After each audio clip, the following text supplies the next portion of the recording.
সালামু আলাইকুম রহমতুল্লাহি বারাকাতুহু। তো অনেকেই আছেন কন্টেন্ট মনিটাইজটা কি এবং ফেসবুকে কাজ করব কিভাবে, আসলে অনেকেই এই কথাটা নিয়ে অনেকেই ব্যস্ত থাকেন।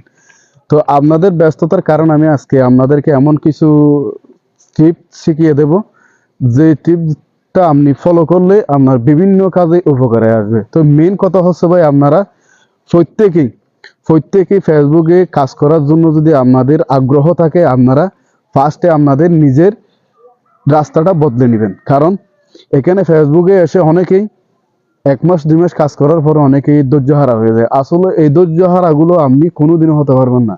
আপনি যদি ধৈর্য হারা হন, আপনার ফেসবুকে অনলাইনে কাজ করার জিনিসটা কিন্তু আপনি কোনোদিনও সফল হতে পারবেন না। আমরা অনেকেই আছি সফল হওয়ার জন্য কিন্তু চেষ্টা করি, কিন্তু ধৈর্যটা কিন্তু আমরা ধরি না। আসলে ভাই, যে কোনো কাজ এমনি সহজভাবে আপনি মেনে নিতে পারবেন না। আপনি সহজভাবে জিনিসটা কাছে আনার চেষ্টা করলেও আপনি কোনোদিনও এই জিনিসগুলো আপনার কাছে কোনোদিনও আসবে না। একটা ফেসবুক একটা ফেসবুক অনলাইনে কাজ করে মানুষ সফল হতে হলে প্রচুর পরিমাণ কষ্ট করতে হবে। আপনি সেই কষ্টগুলো যদি ধৈর্য ধরতে পারেন, তাহলে আপনি এই ফেসবুকের অনলাইনে আসেন। অনেকে কন্টেন্ট মনিটাইজ পেয়েছে, আসলে ভিডিও তো ভাইরাল হয় না। তো বিশেষ কথা হচ্ছে, আপনাকে কন্টেন্ট মনিটাইজ পাওয়ার পরে আপনার ভিডিওতে যদি ভিউ আনার জন্য আপনি যদি আগ্রহী থাকেন, আপনাকে বিভিন্ন ভিডিও আপলোড করতে হবে। বিভিন্ন ভিডিও বলতে আপনি প্রত্যেকটা জায়গায় এমন কিছু সিনারি আছে, অনেকের কাছে সিনারি আছে, মানে বিভিন্ন জায়গাতে যাওয়ার ভিডিও করলে ভিউ হয়।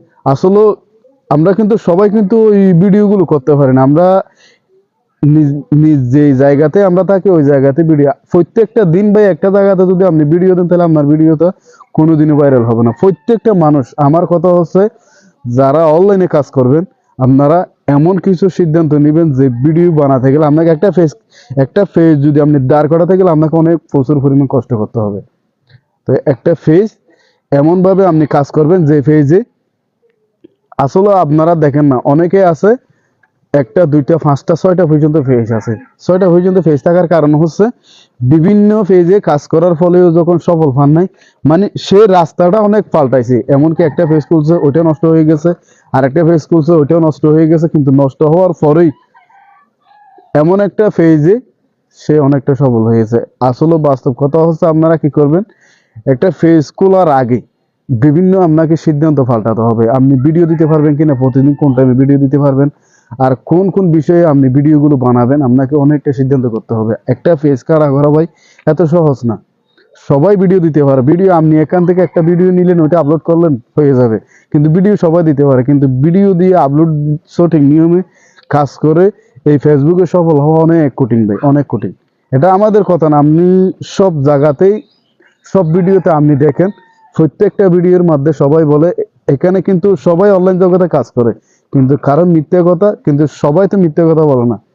মানুষ যারা সত্য কথা বলে তাদের কাছে একটু ফলো করে দেখেন, সবাই কিন্তু অনেক পরিমাণে কষ্ট করার পরে সফল হয়েছে।